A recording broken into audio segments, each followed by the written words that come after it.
The Senate is now in session, and before we go any further, we need to observe 1 minute silence in the passing of our sixth Prime Minister, Right Honorable Moise Seymour Arthur.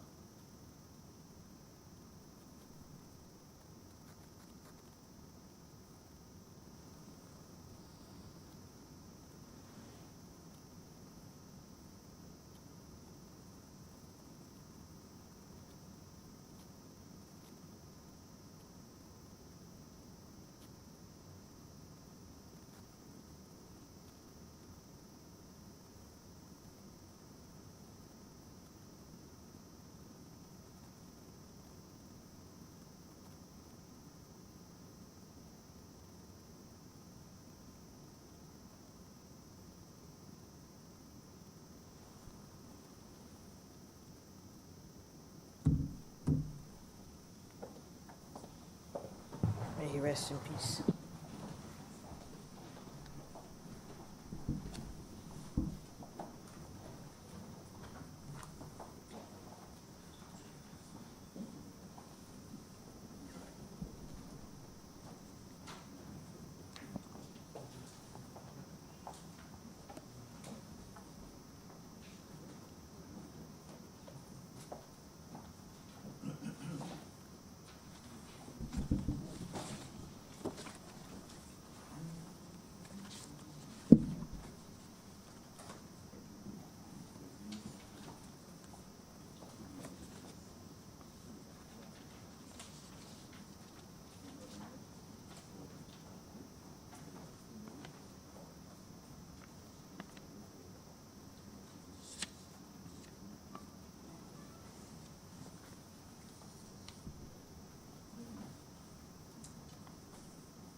No.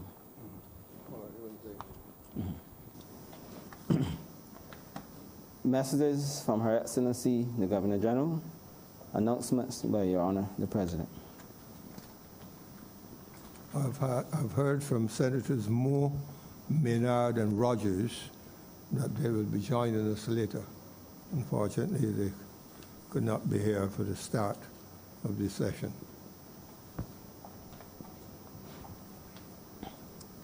Presentation of petitions, presentation of papers, reports from select committees, questions to ministers, requests for leave to move the adjournment of the Senate on matters of urgent public importance, statements by ministers or parliamentary secretaries, personal explanations, motions relating to the business or sittings of the Senate, and moved by a minister. Mr. President, I beg to move suspension of Standing Order number 22-1 for the remainder of today's sitting. Yes. The question is that Standing Order 22-1 be suspended for the balance of the day's sitting. All honorable members in favor, please say aye. Those against, please say no. Methink the ayes have it, and that relevant Standing Order 22-1 is now suspended. Introduction of bills. Mr. President, I beg to give notice of the following two resolutions. A resolution to approve the Public Service General Order 2020 and a resolution to approve the Public Service Teachers Amendment Order 2020.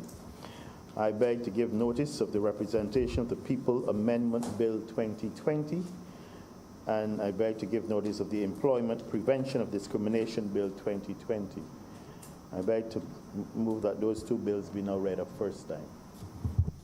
Question is that the two bills that's mentioned by the Leader of the House and the two resolutions be now read a first time. So the bill, that is, the bill be now read a first time. All honorable members in favor, please say aye. Aye. Those against, please say no. Methink the ayes have it.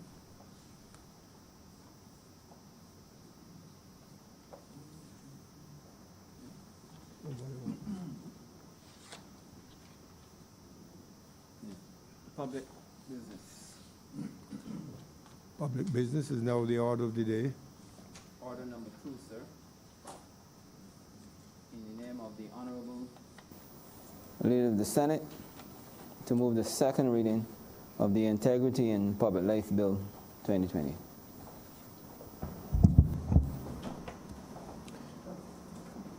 Thank you, Mr. President. As I rise to start off the second reading debate on this piece of this bill, I must crave your indulgence at the onset, sir. And having had a minute's silence in honor of the passing of Prime Minister Right Honorable Owen Arthur, you will pardon if I reflect for a few minutes. It will not, I can assure you, will not be a tribute, because I anticipate in this, he having been an honorable member of this chamber, that in due course we will have the appropriate resolution prepared. But you will see the link that I will make between my reflection and this bill today. Indeed, Professor Arthur has made an indelible contribution to Barbados, certainly in terms of the social and economic changes within this country during the time during which he was Prime Minister. It's known, I think all of us would have heard, or some of us would have encountered, his very sharp wit, his immense intellect, and indeed his incisive rhetorical skills. But I first encountered him in Jamaica as a humble medical student back then. And we got to know each other, I put it like that. I believe at the outset it was not as easy, because he had an opinion of medical students coming from Barbados and throughout the region, of thinking that they were the creme de la creme, and that the medical students would just focus on medicine and did nothing else but focus on medicine, and we were very narrow in our outlook on the world, and he abhorred this, until he discovered that I could engage him about Frantz Fanon and Walter Rodney at that time. He was known as TAS. I was just humble X. That's what they called me on campus. So much for that. But I relate it to today because he has affected my life in three ways, in terms of having invited me to serve at the highest level in my country. And indeed, he invited me to serve on the cabinet, in Cabinet of Barbados on the 11th of September, 2001. I know that our neighbors to the north, they don't celebrate that, but for me, 9/11 is of tremendous significance. It was a day when he invited me to serve in cabinet and to serve my country at the highest level. He made two statements to me subsequently. One was face it and fix it. When the issues arose, no need to complain and try to blame, but face it, deal with it. But more importantly and privately, I had a discussion, I believe it was the first year that I was a minister. Something was bothering me. I'm not going to go into details of it this morning. But he said to me when I explained the position and how I felt, to do what I had intended to do. And he told me, and I'll never forget it, Jerome, you came into politics with your integrity. Ensure that when you leave politics, you still have your integrity. And so, Mr. President, that is the link to today's debate. This bill has been long in coming. I believe some would argue it has been long overdue. I believe in 1984, Sir Henry Ford, at that time he was not Attorney General, laid a bill back in 1984, an integrity bill. Perhaps my learned colleague on the other side might have more information on this. As I get older, my memory eludes me. And I believe it died with that session. The BLP lost the government in 1986, and it never was debated. Over the years, there have been the accusations from both sides in terms of corruption, and plans and promises to have integrity legislation and anti-corruption legislation.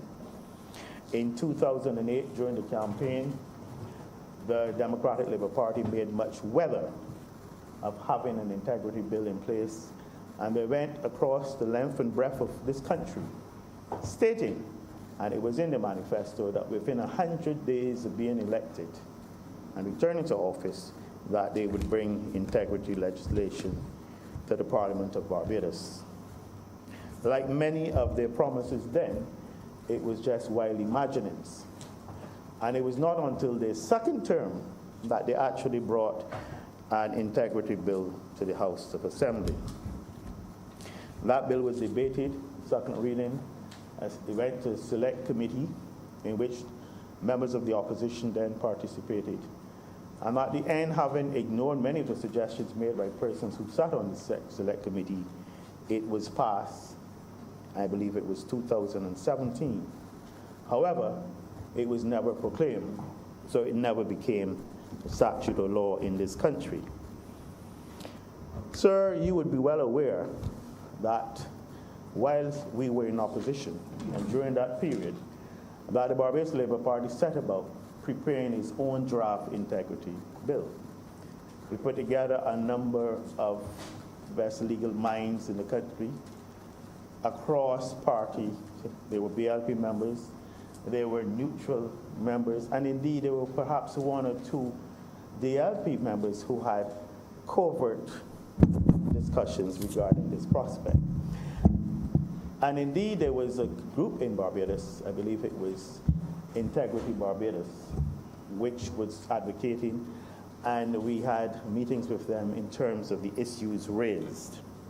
Barbados Labour Party, we came to the conclusion and were adamant that there was need for integrity legislation in Barbados. And certainly in terms of our manifesto, and this is already a document of the Honourable Chamber on page 42, if I may quote, Mr. President, it said that the BLP will promote good governance by, at the first sitting of Parliament, laying the Integrity Commission Bill to fight corruption, protect whistleblowers, and usher in a new period of transparency in the governance of our national affairs. Before my colleague from the other side starts jumping and saying that it wasn't laid at the first sitting, what I can say is that the debate on it started on July the 10th, 2018, 1 month after we assumed government of the country. It went on to state that immediately after the election required ministers to declare their assets, and Mr. President, many people might not know that all of the members of cabinet were given forms to submit and to declare their asset. And these were given all. Mr. President, as I was saying, immediately after the election, there was a requirement, as in the manifesto, for all ministers to declare their assets. And these forms and documents, I believe, have been lodged with the Cabinet Office, and I'm assured that they are in a safe there. We also spoke in the manifesto to introduce election campaign finance reform, and this is a matter that is being addressed, and establishing an anti-corruption unit and other matters, which are being dealt with at this point in time. So that is what the BLP said. It was a promise, and I am therefore elated that we are here at this stage today in this honorable chamber where we have reached, where we are having the second reading debate on this bill. A promise made, a promise kept. And again, and if I may go back to Professor Arthur, face it and fix it. We recognize, of course, that in Barbados there's always been the talk about persons in the public sector, politicians, senior public servants, and this issue of corruption. But Mr. President, although I am pleased, I must say at this point in time, that though we speak of public life and prevention of corruption in public life, I would not want honorable members in this chamber to be deluded into the sense that in the private sector there is not extensive corruption. And so I know that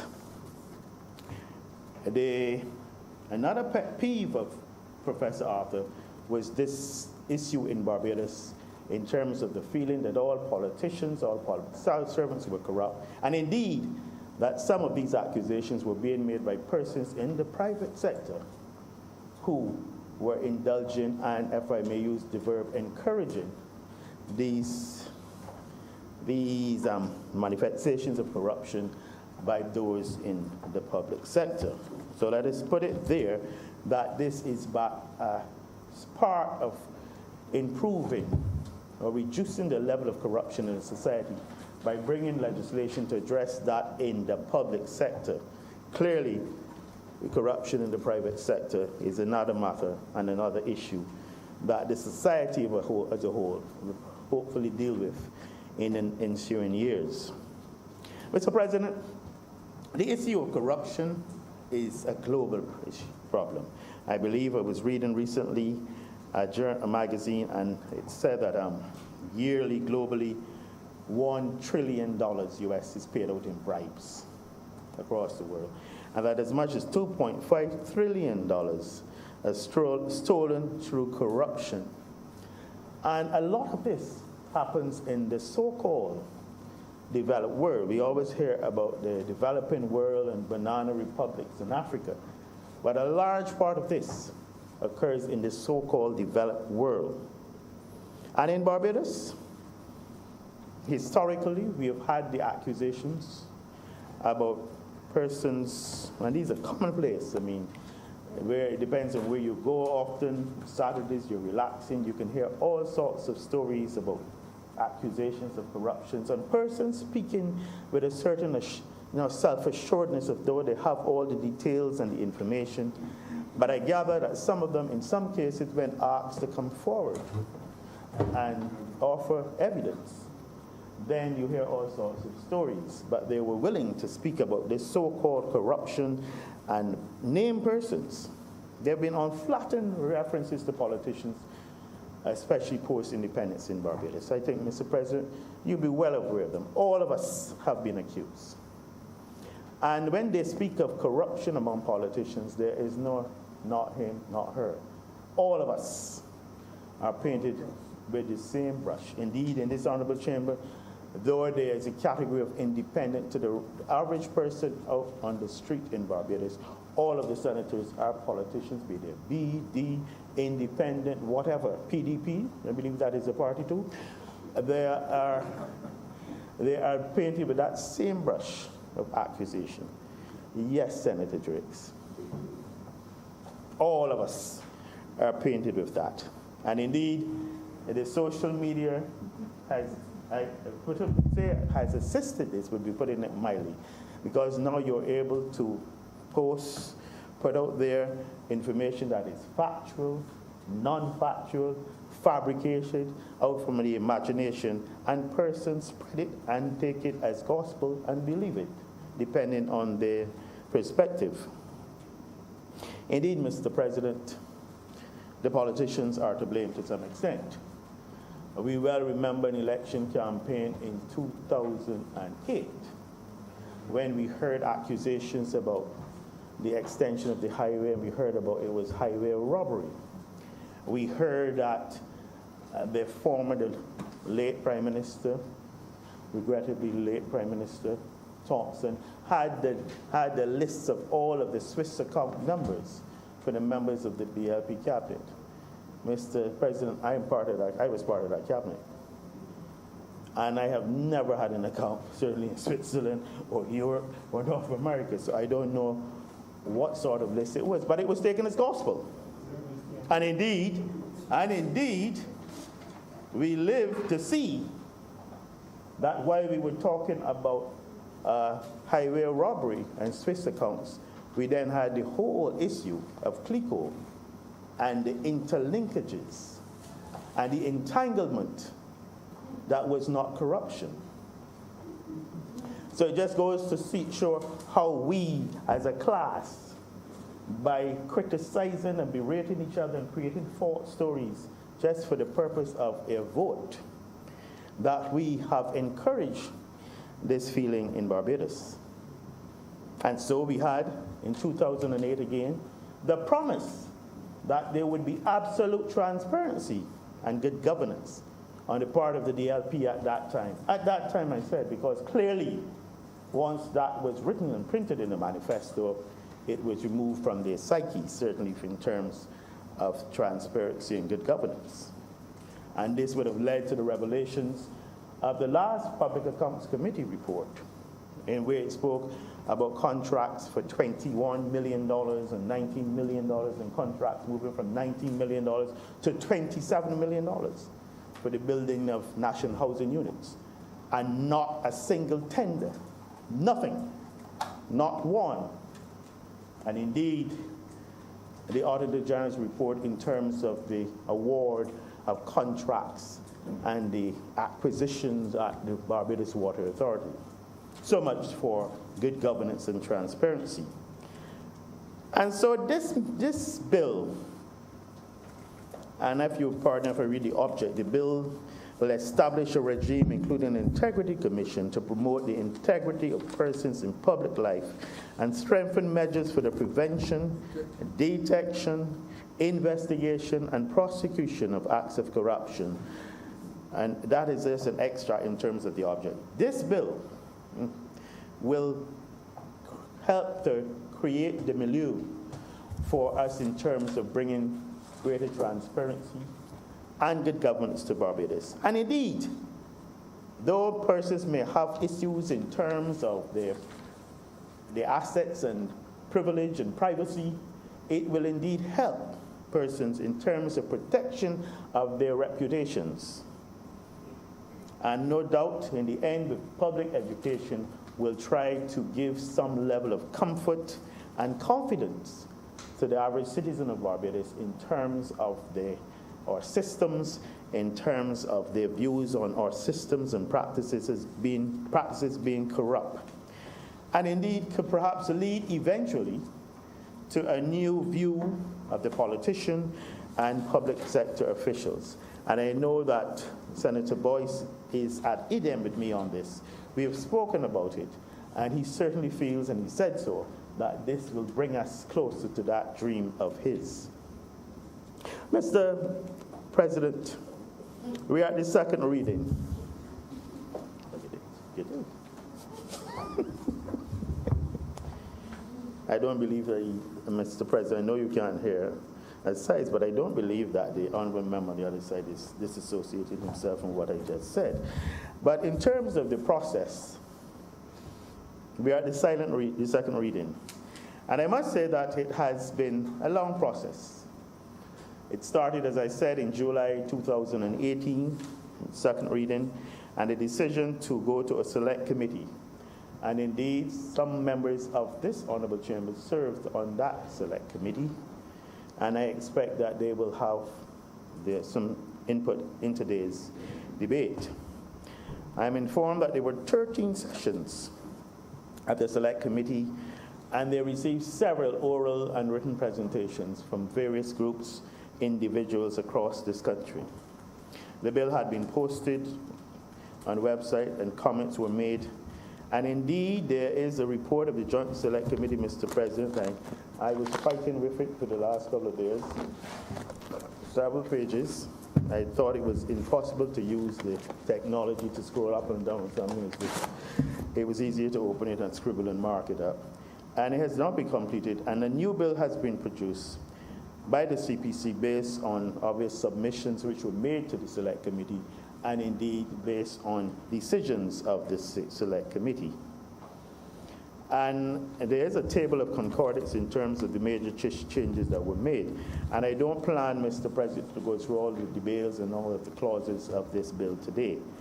I am just going to look certainly in terms of some of the amendments that were made coming out of the meetings of the select committee. Certainly in terms of definitions, amendments were made to this. The whole issue in terms of the details of the establishment of the Integrity Commission and indeed the functioning of that commission, I believe that came in for quite a lot of discussion, and appropriate amendments were made. Deletion of such clauses 49 to 58 of the original bill were made because the government has, that spoke about corruption, anti-corruption, and the government has laid in the lower house, I believe, an anti-corruption bill, which has been laid in the lower house. So it felt that in this case, there was no need for that because you're going to have integrity bill, anti-corruption, and indeed clauses 68 to 71, which dealt with the whole issue of whistleblower. That will also, there will also now be a whistleblower bill. So there will be three pieces of legislation: the integrity bill, anti-corruption, and whistleblower. And indeed, there was the new section 57, recognizing that there would be requirement for an alteration of section 112 of the Constitution to provide for the inclusion of the Director of Public Prosecutions and the Auditor General in the second schedule of the bill. In terms of the, just briefly go through the various parts of the bill, Mr. President.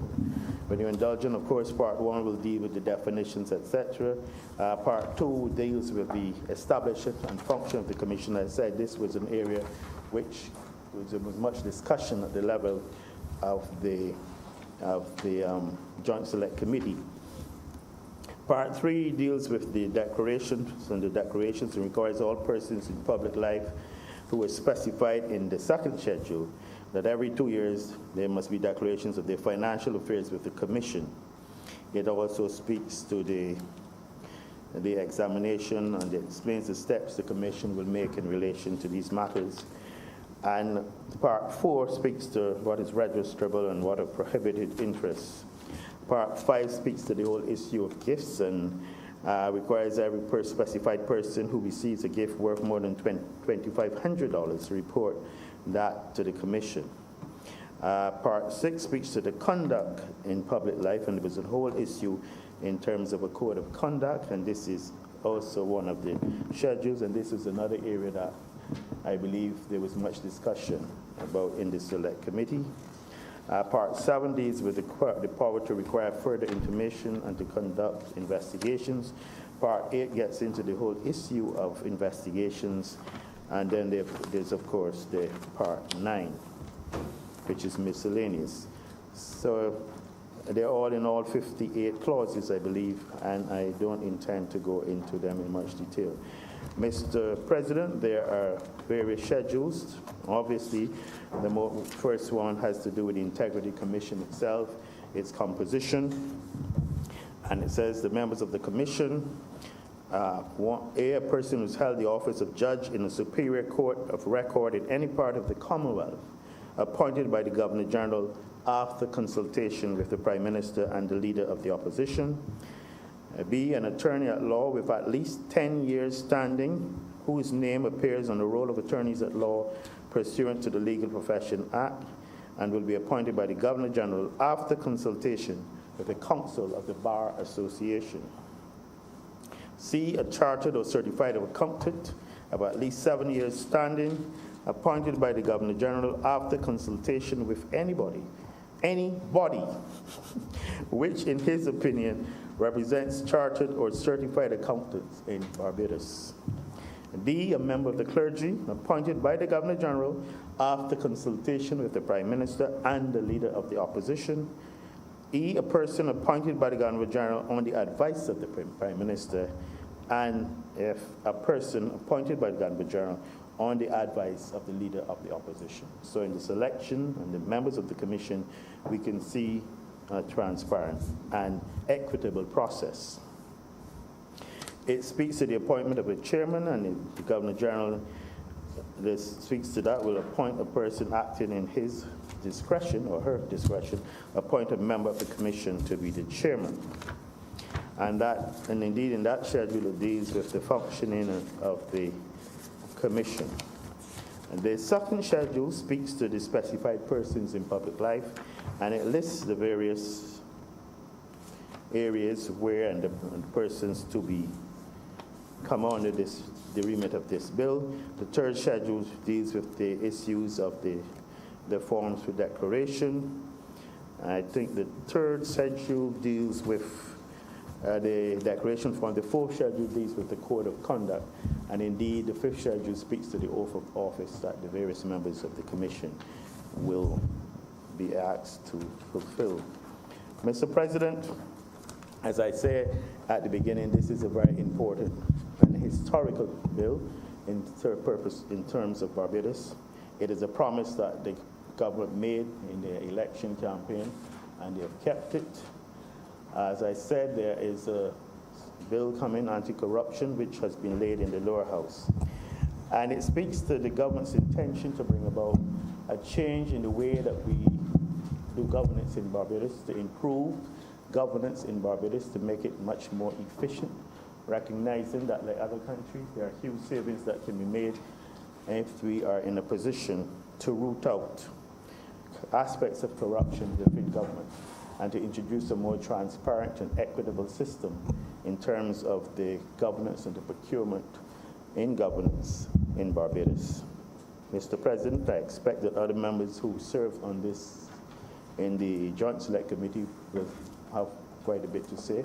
And with those few words, I beg to move that this bill be now read a second time. I'm obliged to you.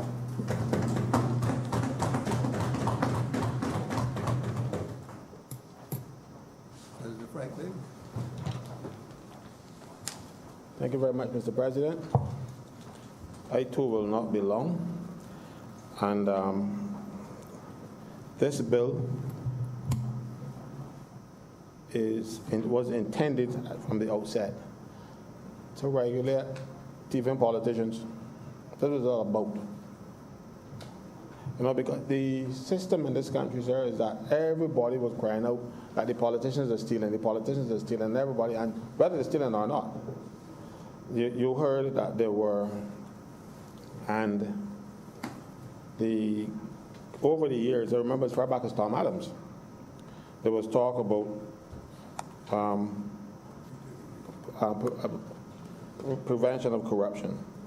Even before Henry Ford's bill in '84, there was, because the Barbados Labour Party came into power in 1976, and one of the things that was on the platform was people, you remember those infamous checks where the Prime Minister, where he was then leader of the opposition, had pointed out that certain people in Barbados were receiving inside and out of Barbados. So we were talking about corruption and anti-corruption for a very long time. But it never ever seemed to have gotten on the books until the last administration passed one. But it never saw the light of day in that it was never proclaimed. This administration came in and they decided they're going to ignore that one completely, and they're going to do their own thing. I was a bit cynical, and I was saying, well, they were giving themselves time to get rich before they have to declare their assets and stuff. You know, but that was my cynicism. I don't know if that was the case, because I didn't see why they couldn't enforce the legislation that was already there. So, but we have a habit of not enforcing legislation dealing with corruption. We have on the books in Barbados piece of legislation called the Prevention of Corruption Act. It's a 1920, something around there. I can't remember the date now. But 1929. But we have never used it, or as far as I know, used it to hold anybody accountable. And it can still be used today. As a matter of fact, sir, if you allow me to digress a little bit, that act has been used by the United States to hold one of ours. Because he couldn't have been found guilty of laundering money if that money was not from illegal sources. Because I can go to the United States with $1 million in my pocket and tell people, look, there's my money, and they can't do me anything as long as I declare it. But you did not declare that money, and they traced that it was from an illegal source. So if the money was not gotten illegally, the Americans couldn't have held them. And they used our Prevention of Corruption Act to hold a former minister in the last administration. I said, I'm pleased to have heard that he's awaiting sentence.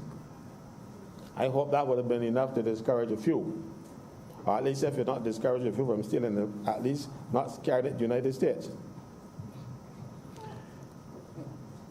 But, so that act is there. So why have we not been using it over the years? We have heard about politicians, when their mother dying, they go to their bank account and discover the mother had $5 million. Mother who never worked. I'm wondering how it got in her account. Because I know, I go to the bank with a few dollars and they ask me where I get it from. You know? And I said, you know, it was amazing. You know, when I got fired from a certain place, they had to pay me out because the dismissal was unfair. I was wrongful at the time. Unfair dismissal was not been championed yet. And they gave me a check for more than the $10,000 to cover me for the, plus they pay me for what they owe me and make sure they pay me a little bit more that I don't have a case in court, because if I go to court and apply to get less money than they already give me, that'd be foolishness.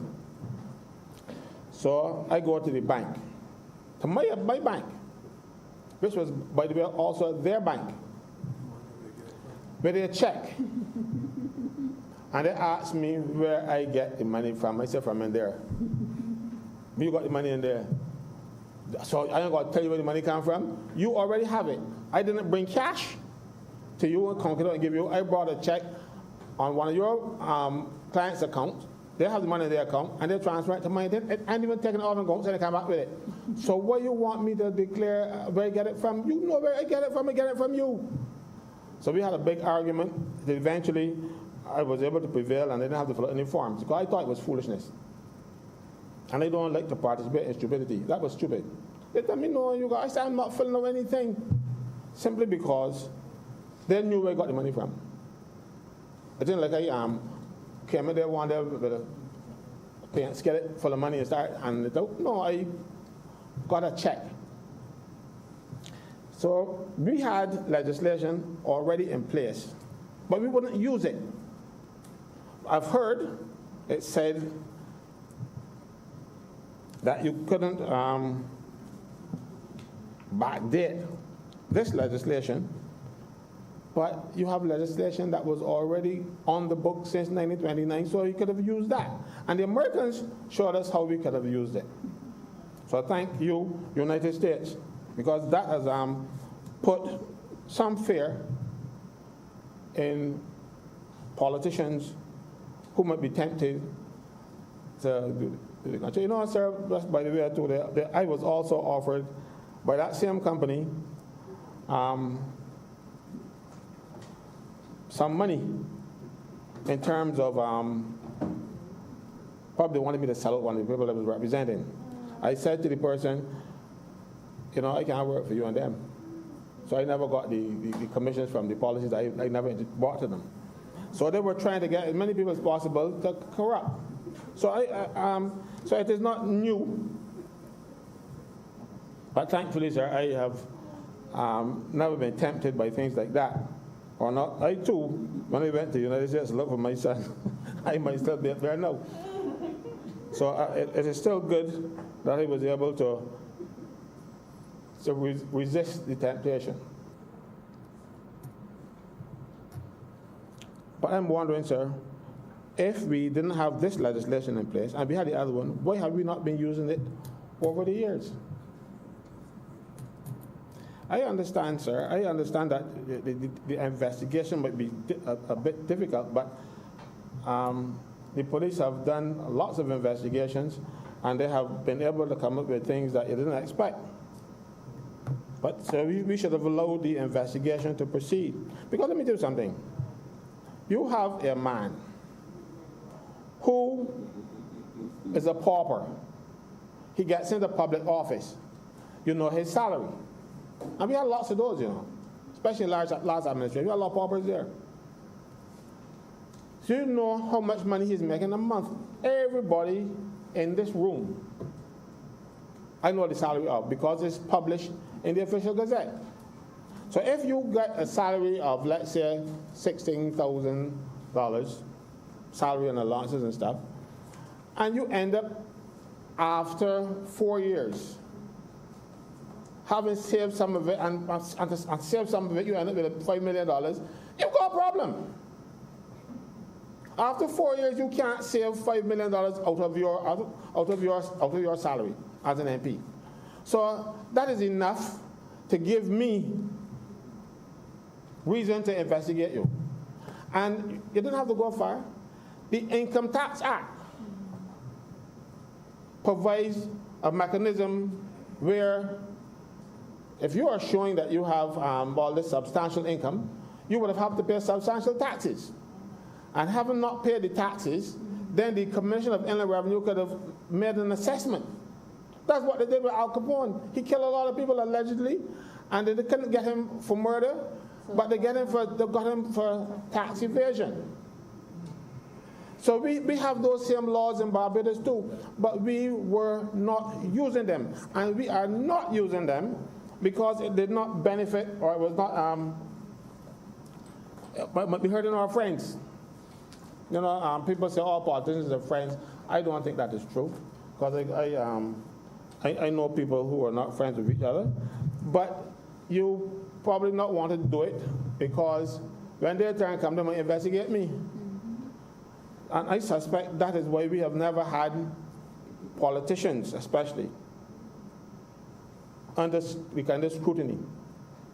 Because let me tell you something. It pains me, and it bothers me. It's very ironic that this act is coming to be debated, and can only be debated by politicians. But the thing is, the politicians who's bringing this act, how did they get here? Well, when I say here, I don't mean in this sense because it was appointed. You were appointed. But I'm talking about the people who were elected. So prevention of corruption. Corruption is not only receiving money. There's a lot of other things, and I can talk about some of them. But one is elections corruption. There's a lot of that in Barbados.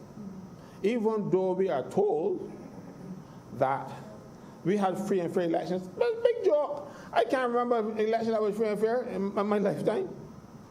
We've had politicians declaring how much they spent in an election. I have not, the last time I saw such fiction is when I used to read things like Dickens. And nobody investigates it.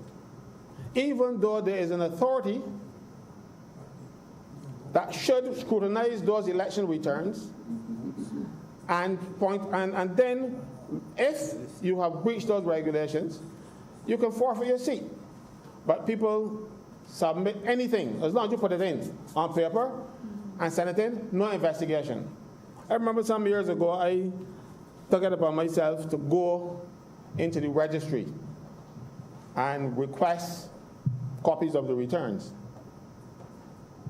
At first, the people denied me. They had to show them the law. Said, I am entitled. And I can pay my money. I paid $3 for a whole set of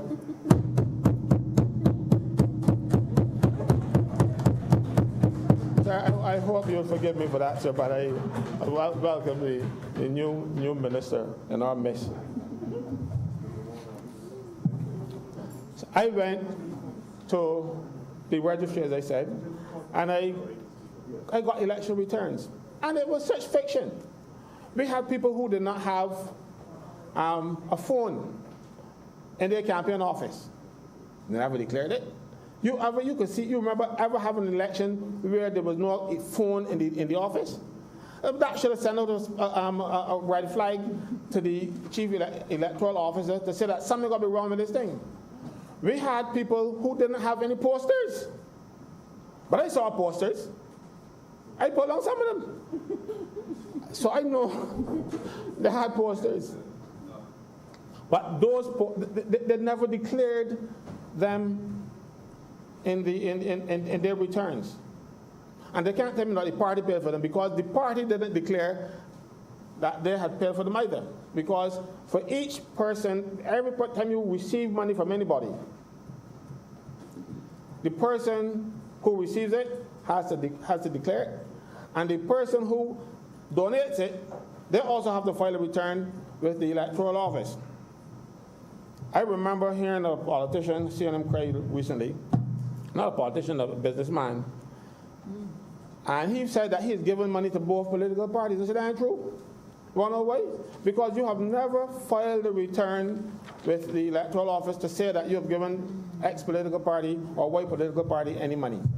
So if you are saying that you have given money to these people, where is the proof? That too is corruption.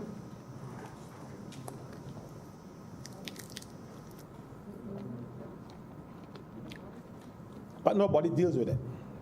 And these same people who manage to get in office corruptly are now being high and mighty and want to regulate everybody, whosoever will, they want to regulate. This act was about, as I said, thieving politicians. We want to regulate them. But the politicians decided they want to regulate everybody else. But the people who they want to regulate were already regulated. We are dealing with permanent secretaries. We are dealing with heads of departments and people of related grades. Those people are already regulated. There are service commissions to deal with them. Now, if you have information that permanent secretaries and these senior public officers are corrupt, then there is a way to deal with them. Why here? They didn't set out in any public life as I understand it to be, because there's not defined here in the act what public life is. Because the public life that we were talking about and that we were hoping to people regulate were the politicians who everybody was, because I always thought the politicians wanted to show my hands are clean. We got mechanisms for dealing with other people. Use them. Because then if you are saying that you are regulating everybody under this piece of legislation, they've been regulated already, but you're going to regulate them again. If you are saying that, you have magistrates. Magistrates are included in this legislation. But you are not regulating judges. Why not? I'm concerned about that. And if there's one thing that bothers me about this, it is that. A few other things. Why magistrates are not judges? A magistrate can decide, well, I ain't going to find this guilty, fellow guilty, and then get me to change. But so too can a judge. And the judges have a bigger jurisdiction, higher amounts. They can receive more. So why not regulate judges? And don't tell me that you can't change their terms and conditions, because I heard that nonsense happen in Trinidad. They come with some case before a judge, and the judge decided that, or it would be changing their terms and conditions.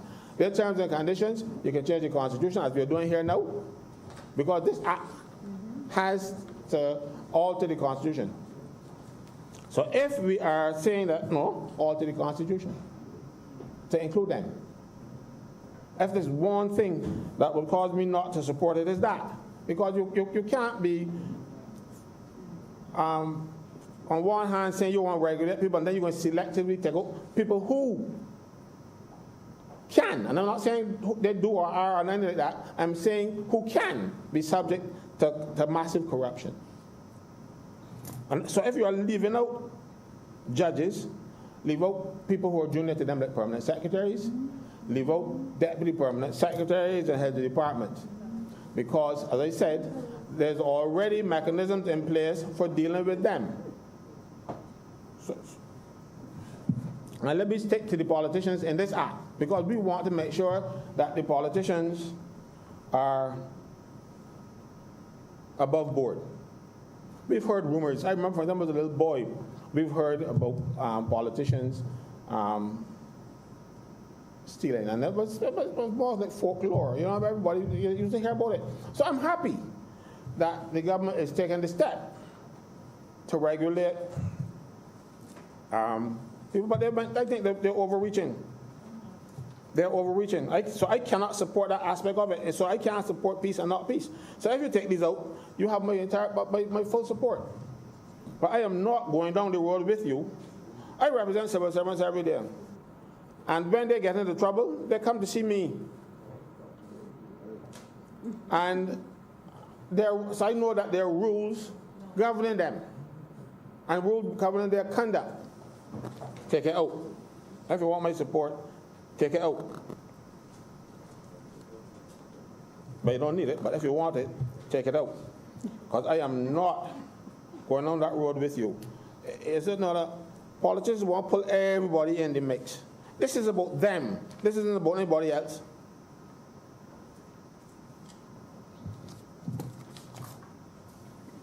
We have situations in Barbados, sir, where certain people always get the tender. If the Democrat Labour Party is in power, Democrat Labour Party people get the tender. If the Barbados Labour Party is in power, their people get the tender. I find it strange. So we need to deal with things like that. You know, take away the tendering process from cabinet. You know, over the years, yeah, the cabinet approves them.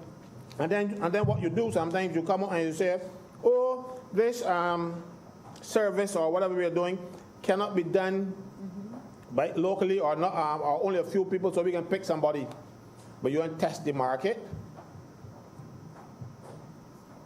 So over the year, I remember former member of the other place, Dr. Haynes, he always used to complain about this, and he recommended a contractor general. That would be, I know everybody always talking about these things, but when you get in the office, you don't put them in place. You find other things to trouble you. You forget your promises.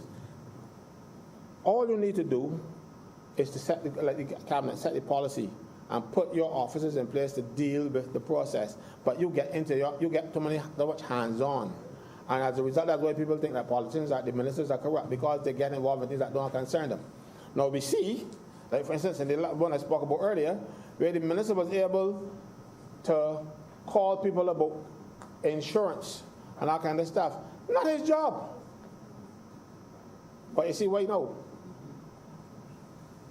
So the temptation to be corrupt and the avenues for corruption, they're too many. So politicians need to get themselves out of a lot of things that don't concern them. Even appointments in the public service. You know, the Prime Minister has the right to be consulted on heads of departments and permanent secretaries and their deputies. But we have politicians intervening at the level of clerical officer and getting their man or woman appointed in preference to somebody else. Mind you, we have legislation to deal with that, but the legislation is ignored. Sometimes we had at the prison recently, where about 40 people were appointed. Not one fellow was interviewed, because people got in there and they do their own thing. All that is corruption. You know? So don't let us water this thing down to the extent where you have a commission now got too much work that they can't handle it. This is about politicians. And when I say politicians, I don't mean people like me. You pay me $1,400 a month, and you want me to declare my assets, mind you, that is one sheet of paper, and half letter size in my case. But it is not fair enough for me, for my wife to declare her assets. You're asking my wife to declare assets and I to declare assets. You give me $1,400. And there's no avenue for me to steal. I don't get involved in your contracts and your tendering or anything like that. It is not business. Independent centers, opposition centers, why you want us to declare assets?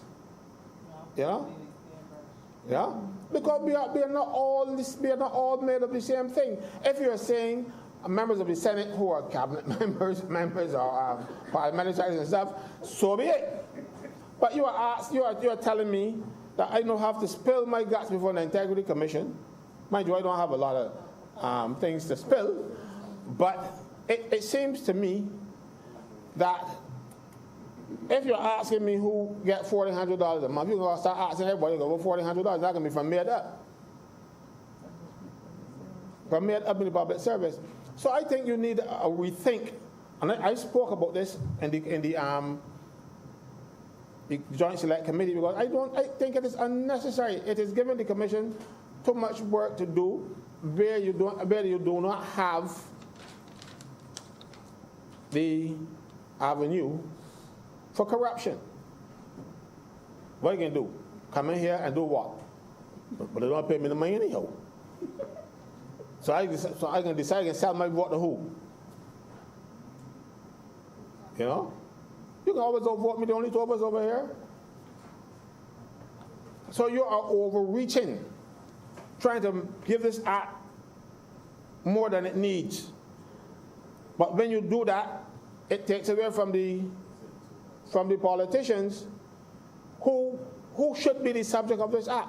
We want the politicians to declare their assets, because we know, as I said, we have too many paupers saving millions out of $1,600 in 4 years. I don't know what you're talking about, but if you know something, you tell me. I don't sell anything to anybody. I sell my services, my intellect. That's all I sell. So if you know about people who sell things, and it's very difficult for me, because I don't sell out. Many people come to me and they're wrong, I said this to me. You know, if you don't work me for you. But let me see if we can beg for you. I'm going to beg real bad. When they come to run in front of you, you're guilty. So I sell that. And I'll tell you something. When people admit that they're wrong and it's shock the employer is back off and say, okay, we can hear a break. Most of the time, but that's why I sell. I don't sell anything else. So I'm worried. So if you know about things, tell me. You tell the Senate.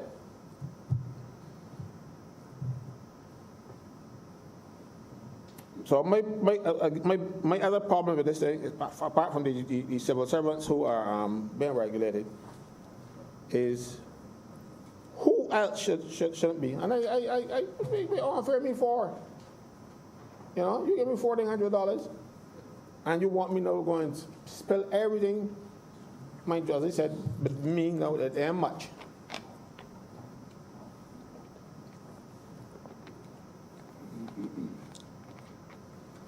So what this act should have been concerned about, what is the mischief that you're trying to fix? What is the mischief? The mischief, and the main mischief is that we've had a problem, or alleged problem, because there was no proof, because you didn't want proof, because the proof was right in front of you. I cited some about the election returns. You didn't want proof, but no, you wanted to let the public feel that you are above board. So it was you meaning the politicians, who wanted this act in place to clear your good names. Then it should be about you. Now, if you want to have something else for other people, do it. But you have a situation. No. The Integrity Commission will have its hands full with the 30 people on stage already, plus a few up here who might be ministers and that kind of stuff. You're giving them too much work, too much unnecessary work. I gotta go every 2 years now. I gotta go and declare my assets. My assets is snow. You know, I'm precious little after that. You know, but no, snow is quite valuable. Trust me. So, again, I need that out. I will support it if those things are missing. But I cannot, in all good conscience, knowing that we want to hold the politicians, we want to hold everybody else. No, don't put us down tires with the same brush. We ain't got the same avenues. And any public servant who is corrupt, and you can find him to be so, there's a public service commissioner, there's a commissioner of police.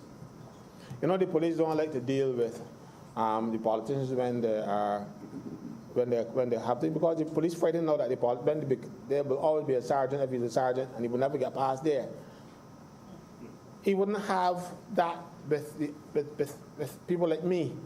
So the police can investigate me. So let the police do their work. I see you have here also the Director of Public Prosecutions and the Attorney General. Do not legislate for persons. That's all I'm saying. I'm not calling any names. I am saying the legislation should not be about who did what. So we can do it. We can put him in there because a certain person did something. If you had the goods on somebody, go ahead and let him go. But don't sneak something like this through the back door. Oh Lord, I'm using that back door thing again. And trying to fix problems that exist when there are other avenues for doing so. Mr. President, I can go on because there are lots of other people, like for instance the statutory board people. Yes, right, check them because they're outside of the public service and they don't have any particular rules. We have chairmen who go and buy parks for buses.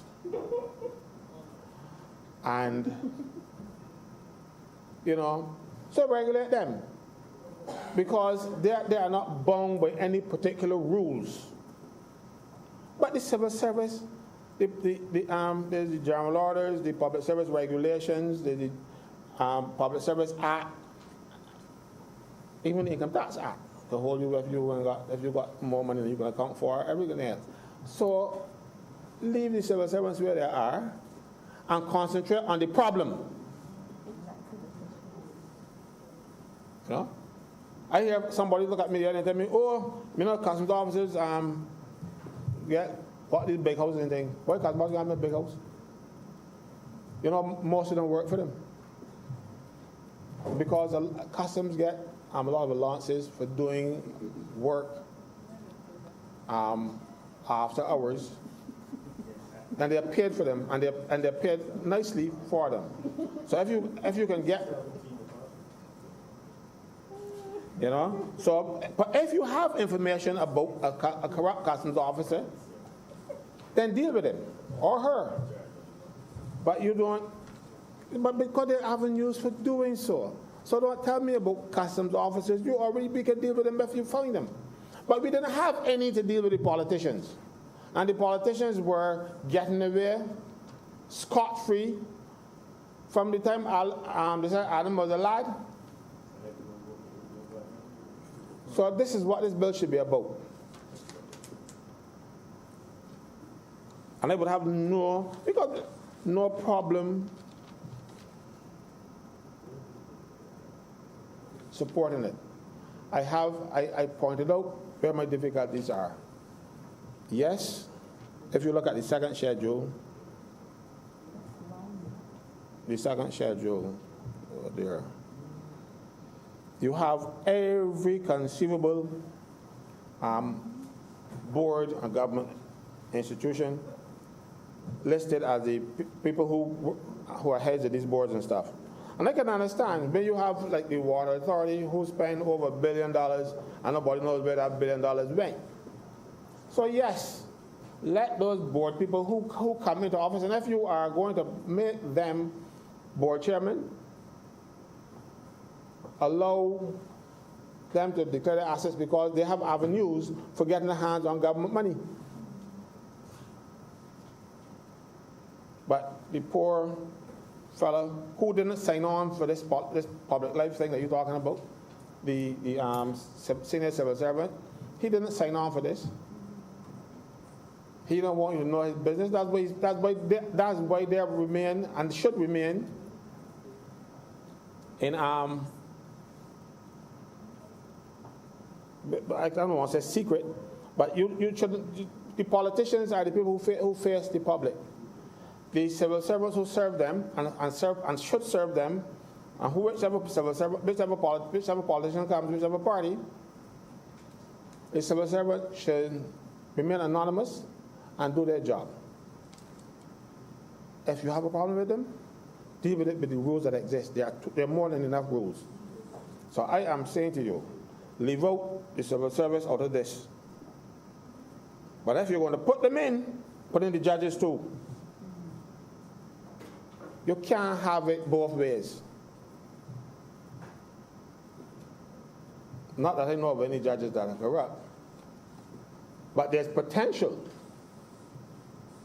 Same potential that the magistrates have, they got.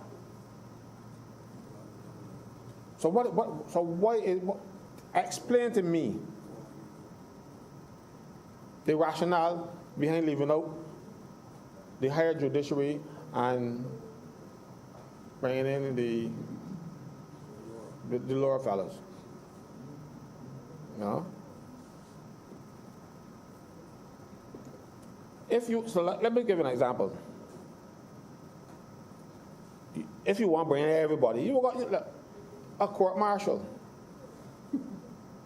but you not regulate him. The court can send him out looking for a fella, he can't find him. Mind you, the fella lives next door, but you can't find him. So what you can do, you can regulate him too. I'll give a little story. Some years ago, a court martial reported one of his seniors for perjury. That court martial got demoted. Not the one that was doing the perjury. As a matter of fact, I still have the affidavit that the guy perjured himself on my bike somewhere. I always walk with it.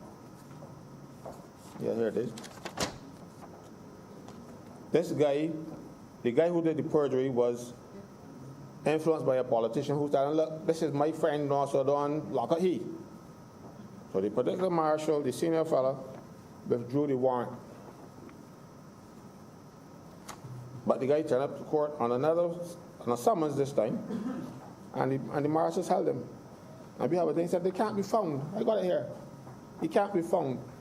And the marshal who reported it, he got into trouble. So we got to put mechanisms in place to deal with, and let's talk about whistleblower thing and another piece of legislation that we dealt with, but we need to deal with things like this first.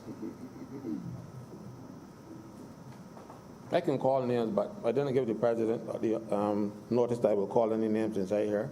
I'm sure if I call the name of the president would know which particular marshal I'm talking about. We have situations where marshals had a writ of possession, I think they call it, and they get a call, you don't execute that writ. And when he decides he can go and do his job, I had to go and defend him. Because the court issued him instructions, and he's following the court order, the court given order, and somebody else called back and said, that's my friend. So you don't, or that's a friend of a friend. And when he decided that he had to do what the court ordered, he ended up in trouble, and they had to go and represent him. So we got a lot of corruption in this place. Yes, there's a lot. It isn't only about receiving money, but there are avenues.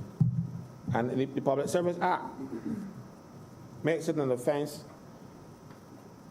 for a public officer to know of a criminal, know that one of their juniors or anybody for that matter is involved in the crime and you don't report it. So there's enough legislation for public servants. There's none so far for politicians other than the common law.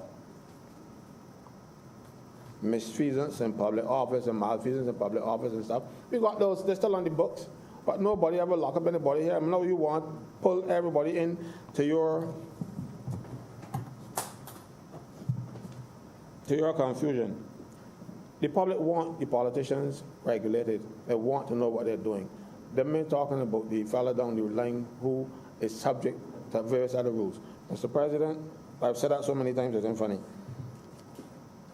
And I'm prepared to support this legislation if you remove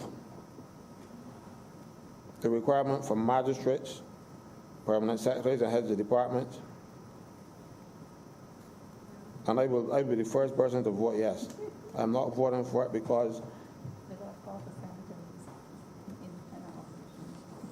and also the senators, the independent senators, and the opposition senators, and even the government senators who don't hold office.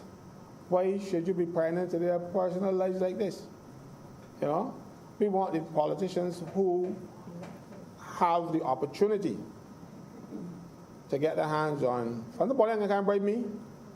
And then if my mouth too big, so nobody can want to bribe me anyhow. But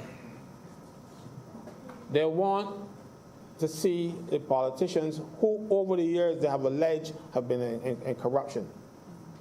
You do not regulate them under the legislative act that was already there, and you bring one now to regulate them.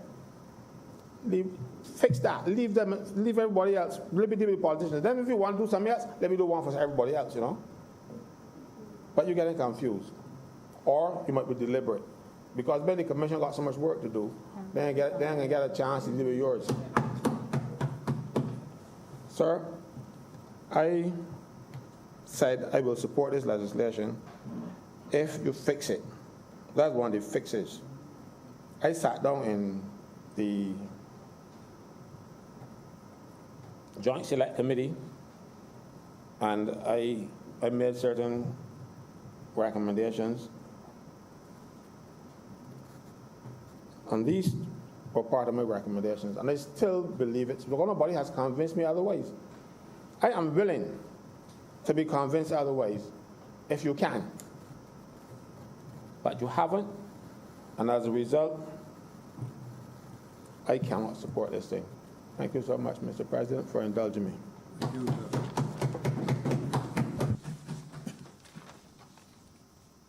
Senator Goodage is our next speaker. Thank you for recognizing me, Mr. President. I want to say just a few words on this matter. Mr. President, integrity legislation has always been a very sensitive area, very sensitive indeed. And this particular piece of legislation, which we are examining today, is aimed at promoting and encouraging high moral standards in public life. You and I believe, sir, that such legislation is badly needed. In fact, we may even say it's too long in coming. Mr. President, countries such as Barbados are being scrutinized by international agencies over and over. And it is now a fact that corruption can indeed hold back your country. And sir, we in Barbados must send a strong message to those international agencies that we are serious about stamping out corruption in high places. And so, sir, the integrity of those who govern this country is very important to us. As you've heard this morning, sir, this is a way of making sure that you did not get rich off the government. That is that you got into politics 5 years ago, and at that time you had a mere $5,000 in the bank. But now at the end of your first term, you have $5 million on the bank. We are indeed trying to stamp out things such as this. And you and I know, Mr. President, that rumors such as the greasing of a politician's hand to get things done or to ensure certain benefits are not unusual here in Barbados. We know of those rumors, sir. They're not unknown elsewhere either. They're not unknown elsewhere either. Sir, there was a time not too long ago when there was a tremendous ethical slide in this country. And the public attributed that massive erosion of ethics to the fact that certain politicians yielded to temptation. Sir, the will to enrich oneself came to the fore and was more powerful and more evident than the will to be responsible, than the will to be honest. Indeed, sir, whenever there was a conflict between ethics and integrity on the one hand, and greed and self-aggrandizement on the other, ethics and integrity lost the battle. Mr. President, there are some people who seem to think that government money has no owner. Especially, sir, those who work in areas where cash money is paid on behalf of the government. From top to bottom, sir.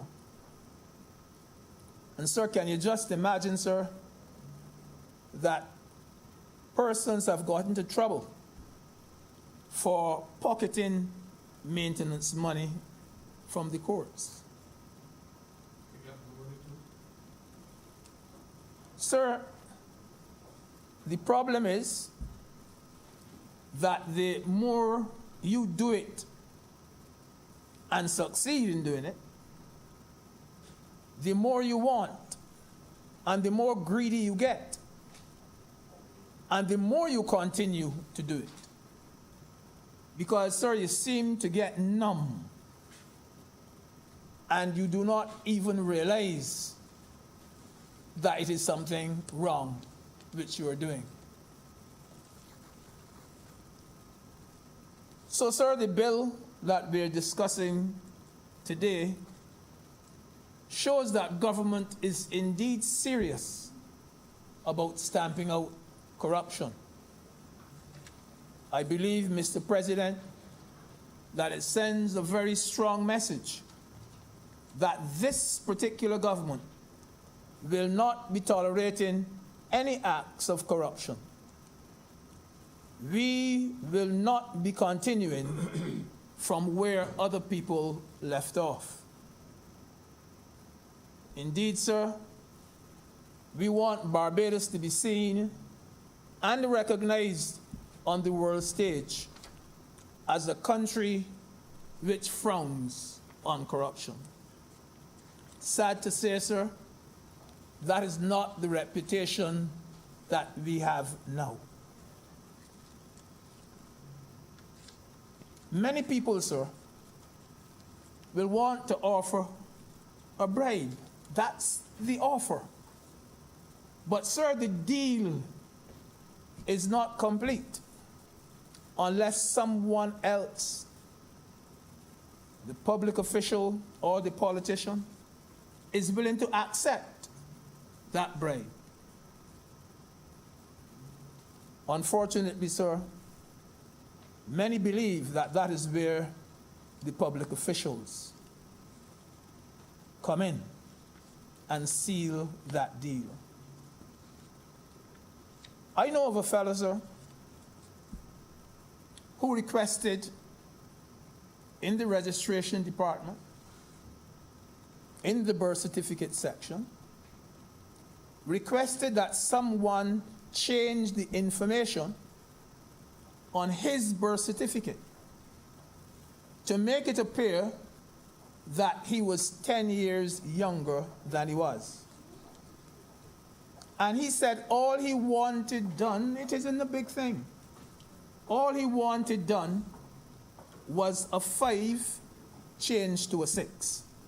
In other words, that he was born in 1963 and not 1953. Because he wanted to continue working for another 10 years. And he was willing to offer the person that he contacted $2,000. Obviously, the person refused, gave him a tongue lashing, and put him in his place.